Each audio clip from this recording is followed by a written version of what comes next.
कहानी की स्टार्टिंग में हम कुछ दोस्तों को पार्टी करते हुए देखते हैं जो कि अपनी पार्टी को काफी अच्छे से एंजॉय कर रहे होते हैं। यहाँ पर हम एक लड़के को देखते हैं जिसका नाम टुन है और टुन एक फोटोग्राफर है और उसके साथ उसकी दोस्त जैन भी होती है जो कि फोटोग्राफी की एक स्टूडेंट है। यहाँ पर सभी दोस्त मिलकर टुन से उसकी मैरिज लाइफ और उसके कॉलेज में हुए अफेयर्स के बारे में उससे पूछने लगते हैं। वो अपने दोस्तों को अपनी मैरिज लाइफ और कॉलेज में हुए अफेयर्स के बारे में बताने लगता है, जिससे उसके दोस्त पार्टी को और ज्यादा एंजॉय करने लगते हैं। अब ये दोनों पार्टी से घर वापस आ रहे होते हैं जिसमें गाड़ी जैन चला रही होती है, लेकिन तभी उसकी गाड़ी के सामने एक लड़की आ जाती है जिसको टक्कर लगने से वो दूर जाकर गिरती है। अब जैन उस लड़की की ऐसी हालत देखकर काफी ज्यादा डर जाती है, इसलिए वो गाड़ी से बाहर जाकर उस लड़की की मदद करने का फैसला करती है। पर टोन उसको समझाने लगता है कि हमें यहाँ से चले जाना चाहिए, नहीं तो हम किसी बड़ी मुसीबत में फंस जाएंगे। अब जैन ऐसा करना तो नहीं चाहती थी, लेकिन मजबूरी में उसे टुन की बात माननी पड़ती है, जिससे ये दोनों ही यहाँ से चले जाते हैं। अब इस बात को कुछ दिन गुजर जाते हैं, लेकिन जैन आज भी उस लड़की के बारे में सोचकर काफी परेशान होती है। आगे से हम देखते हैं कि टुन एक फंक्शन में कुछ पिक्चर्स क्लिक कर रहा होता है, लेकिन कैमरे में देखने पर उसे बाकी लड़कियों के बीच एक और लड़की दिखाई दे रही थी जिसका चेहरा काफी अजीब था, लेकिन वो इस बात पर ज्यादा ध्यान नहीं देता है। अब टुन ने जो भी पिक्चर्स क्लिक की थी वो उन सभी को बना लेता है, पर उन सभी पिक्चर्स के अंदर एक सफेद कलर की रोशनी दिखाई दे रही थी जिससे वो काफी हैरान हो जाता है। इसलिए वो उन पिक्चर्स को अपने सीनियर को दिखाने लगता है, लेकिन जब उसका सीनियर उन पिक्चर्स के नेगेटिव्स को चेक करता है तब उन पिक्चर्स के नेगेटिव के अंदर भी वो रोशनी दिखाई दे रही थी। आगे सीन में हम देखते हैं कि रात को जैन जब फोटो बनाने वाले रूम के अंदर होती है तब उसे वहाँ पर किसी के होने की आहट होती है और तभी वो देखती है कि वॉश बेसिन के अंदर से एक लड़की बाहर आ रही है, जिसे देखकर वो काफी ज्यादा डर जाती है। पर कुछ देर के बाद वो लड़की गायब हो जाती है, इसलिए जैन भी शांत हो जाती है। अब उस कार एक्सीडेंट के बाद से इन दोनों की लाइफ में काफी अजीब घटनाएं हो रही थी। एक दिन टुन जैन को वो पिक्चर दिखाने लगता है जो उसने क्लिक की थी, और उन पिक्चर्स को देखकर जैन समझ जाती है कि इन पिक्चर्स के अंदर जो सफेद रोशनी दिखाई दे रही है वो उसी लड़की की आत्मा है जिसको उसने कार से टक्कर मारी थी। अब टुन नोटिस करता है कि एक्सीडेंट के बाद से उसके गर्दन में दर्द रहने लगा है, इसलिए जब वो अपनी गर्दन को दिखाने के लिए डॉक्टर के पास जाता है और नर्स जब उसका वेट करती है तब उसका वेट अपने वेट से 2 गुना आता है। जैन एक शॉप पर जाती है जहाँ पर आत्माओं से रिलेटेड मैगजीन मिलती है, क्योंकि वो आत्माओं के बारे में जानना चाहती है। लेकिन शॉप का ओनर उसे बताता है कि इन मैगजीन के अंदर जो भी आत्माएं दिखाई दे रही हैं वो फोटोशॉप करके बनाई गई हैं, क्योंकि लोगों को ऐसी मैगजीन पढ़ने में बहुत मजा आता है। इसका मतलब ये था कि मैगजीन के अंदर जो आत्माएं दिखाई दे रही थी वो रियल नहीं थी, लेकिन शॉप का ओनर उसे अपने घर आने के लिए कहता है। अब वो टुन के साथ उस आदमी के घर पहुंच जाती है जहाँ पर वो उसको कुछ फोटो दिखाता है जिसके अंदर आत्माएं होती हैं, और वो उनसे कहता है कि ये सभी फोटो रियल हैं, क्योंकि आत्माएं किसी मकसद के लिए इंसानों का पीछा करती हैं, और जब इंसानों का फोटो क्लिक किया जाता है तब वो उसके अंदर कैप्चर हो जाती हैं। अब ये देखकर जैन को पूरी तरह से यकीन हो जाता है कि टुन ने जो पिक्चर्स क्लिक की थी उसके अंदर जो व्हाइट रोशनी दिखाई दे रही है वो उसी लड़की की आत्मा है जिसको उसने कार से टक्कर मारी थी। अब जैन घर आकर उन पिक्चर्स को अच्छे से देखने लगती है और उसे उन पिक्चर्स के अंदर टुन के कॉलेज की बिल्डिंग दिखाई देती है, इसलिए वो एक कैमरा लेकर उस बिल्डिंग के अंदर पहुंच जाती है, और जब वो एक पिक्चर्स क्लिक करती है तब उस लड़की की आत्मा उस पिक्चर के अंदर आ जाती है, और तभी जैन को अपने आसपास किसी के होने की आहट होती है, जिससे वो काफी ज्यादा डर जाती है और यहाँ से भागने लगती है। पर भागते समय दीवार से एक फोटो नीचे गिरता है और ये फोटो उसी लड़की का होता है। अब उस फोटो को देखकर जैन को कुछ याद आता है, इसलिए वो घर आकर टुन के कॉलेज ग्रुप के फोटो चेक करने लगती है, और उसके कॉलेज ग्रुप के फोटो चेक करने के बाद उसे एक फोटो मिलता है जिसमें वो लड़की टुन के साथ होती है।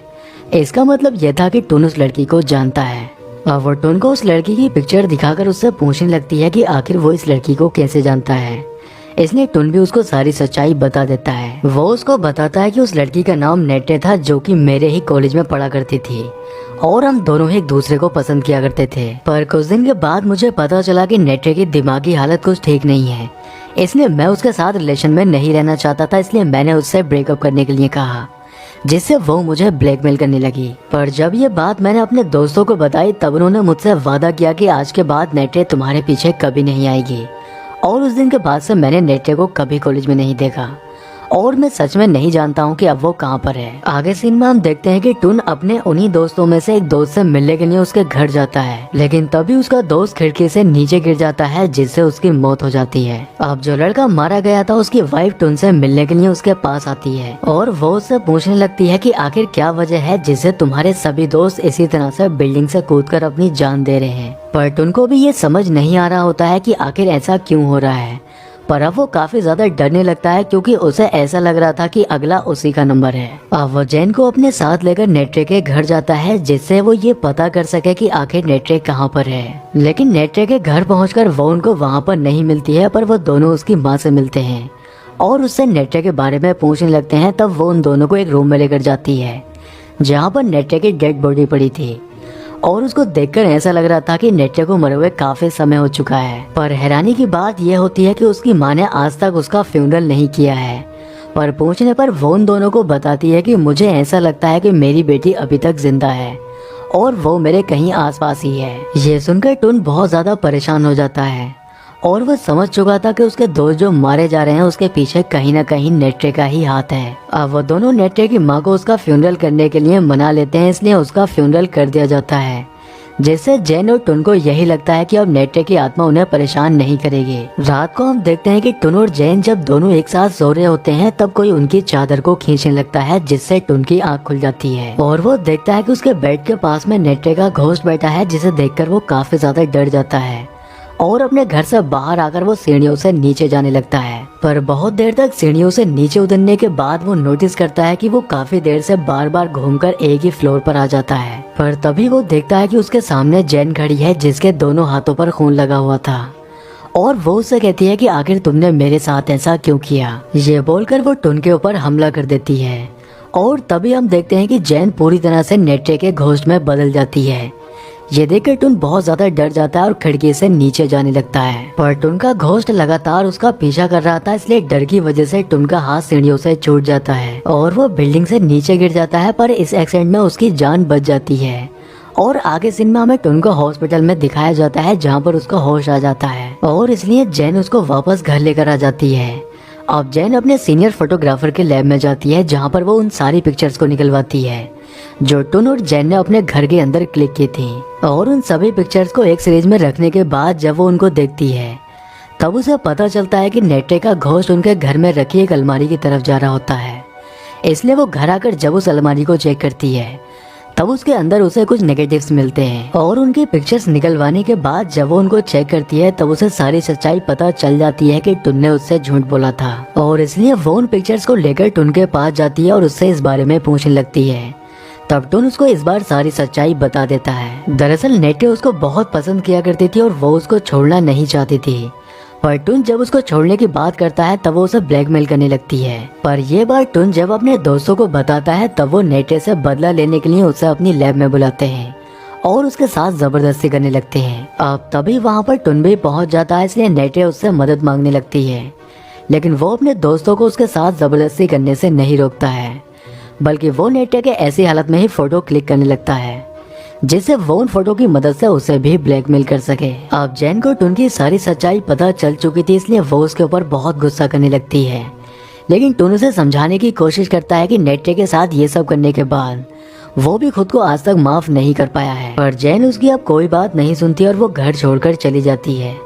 जैन के जाने के बाद टुन कैमरा लेकर अपने घर के सभी हिस्से के फोटो क्लिक करने लगता है क्योंकि उसे यकीन था कि नेट्रे उसके आसपास ही है और वो भी ये सब देख रही है। अब बहुत सारी पिक्चर्स क्लिक करने के बाद जब वो उन पिक्चर्स को चेक करता है तब किसी भी पिक्चर में नेट्रे की आत्मा दिखाई नहीं दे रही थी, इसलिए वो गुस्से में आकर कैमरे को ही फेंक देता है। लेकिन तभी उस कैमरे में खुद से ही एक पिक्चर क्लिक हो जाती है और टुन जब उस पिक्चर को देखता है तब वो काफी हैरान हो जाता है क्योंकि वो नेट्रे को पूरे घर में तलाश कर रहा होता है, लेकिन नेट्रे उसके गर्दन पर बैठी होती है और इसी वजह से आजकल टुन की गर्दन में दर्द रहने लगा था। अब नेट्रे अपने हाथों से उसकी आंखें बंद कर लेती है जिससे टुन को दिखाई देना बंद हो जाता है और इसलिए वो बिल्डिंग से नीचे गिर जाता है। लेकिन इस बार भी टुन की जान बच जाती है और हमें वो हॉस्पिटल में दिखाया जाता है जहाँ पर उससे मिलने के लिए जैन आती है और टुन को ऐसी हालत में देखकर जैन रोने लगती है। उसे बहुत दुख होता है। पर तभी हम दरवाजे के ग्लास में देखते हैं कि नेट्रे अभी भी टुन की गर्दन पर ही बैठी होती है और इसी सीन के साथ मूवी का एंड हो जाता है। दोस्तों उम्मीद करता हूँ कि वीडियो पसंद आया होगा, इसलिए वीडियो को लाइक और चैनल को सब्सक्राइब जरूर करें। तो मैं आपसे मिलता हूँ किसी नेक्स्ट वीडियो में।